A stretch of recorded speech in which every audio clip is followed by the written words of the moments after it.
তো এইদিকে চা বসিয়ে দিয়েছি, এটাই চা করে নিচ্ছি।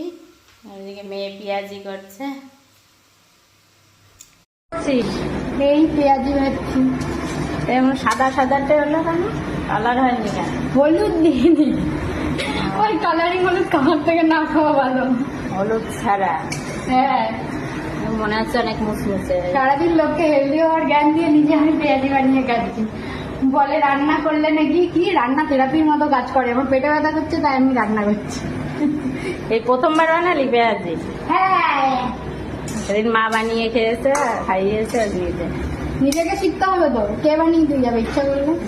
দোকানটা ভালো লাগে না? না, কপেকার তেল দিয়ে। কেমন হয়েছে বলো? খুব ভালো।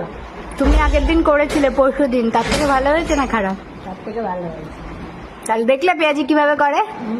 শিখলাম, আমি পারিনি, আমার মেয়ের থেকে শিখলাম পেঁয়াজি ভাজা।